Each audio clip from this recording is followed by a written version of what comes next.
নমস্কার বন্ধুরা, অন্নপূর্ণার রান্নাঘরে আপনাদের সবাইকে স্বাগত। আশা করি আপনারা সবাই ভালো আছেন। পুজো ভালোই কেটেছে। আজ আবারও চলে এলাম আরও একটি নতুন রেসিপির সাথে। আজ আমি বানাবো সুজি দিয়ে নাড়ু। এই নাড়ুটি এতটাই সুস্বাদু, নারকেলের নাড়ুকেও হার মানিয়ে দেয়।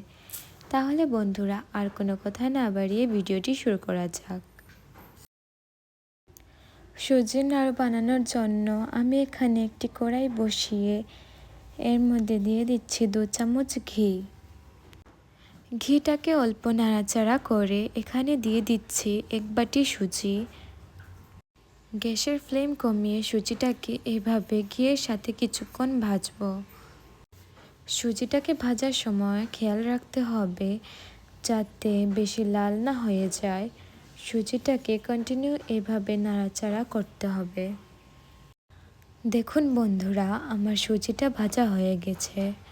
এবার সুজিটাকে অন্য একটি পাত্রে নামিয়ে নেব। সুজিটাকে আমি খুব বেশি লাল করিনি, এভাবে হালকা ভেজে তুলে নিয়েছি।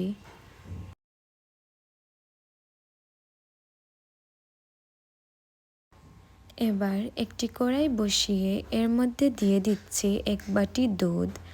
দুধটাকে অল্প নাড়াচাড়া করে এর মধ্যে দিয়ে দেব 2টো এলাচ। এলাচটাকে দিয়ে অল্প নাড়াচাড়া করে দিয়ে দিচ্ছি 1/2 বাটি চিনি। আমি এখানে 1 বাটি সুজি নিয়েছি, তাই 1/2 বাটি চিনি এখানে দিয়েছি। চিনি দেওয়ার পর এইভাবে কিছুক্ষণ দুধের সাথে ভালোভাবে মিশিয়ে নেব। এইভাবে আমি ততক্ষণ নাড়াচাড়া করতে থাকবো যতক্ষণ না এভাবে শিরাটা কিছুটা গাঢ় হয়ে যায়। এইভাবে গাঢ় হয়ে গেলে এর মধ্যে দিয়ে দেব ভেজে রাখা সুজিগুলো দেওয়ার পর গ্যাসের ফ্লেম কমিয়ে এইভাবে কিছুক্ষণ নাড়াচাড়া করতে থাকব। এইভাবে কিছুক্ষণ নাড়াচাড়া করে শিরাটাকে শুকিয়ে নেব। এগুলো এদিকে যতক্ষণে শুকোবে ততক্ষণে আপনারা আমার চ্যানেলটিকে সাবস্ক্রাইব করে পাশে থাকা বেল আইকনটিতে প্রেস করে দেবেন। দেখুন বন্ধুরা, আমার সুজিটা পুরো শুকিয়ে গেছে। এবার আমি এখানে কয়েকটি কাজু বাদাম ছোট ছোট করে কেটে নিয়েছিলাম, এগুলো দিয়ে দিচ্ছি। আর সাথে কয়েকটি কিশমিশও দিয়ে দিচ্ছি। এবার এগুলোকে সুজির সাথে ভালোভাবে মিশিয়ে নেব।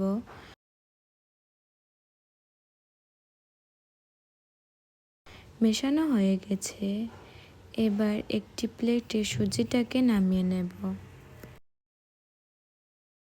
নামিয়ে নেওয়ার পর অল্প ঠান্ডা করে হাতে কিছুটা ঘি লাগিয়ে এভাবে অল্প অল্প করে সুজিটাকে হাতে নিয়ে এভাবে নাড়ু বানিয়ে নেব।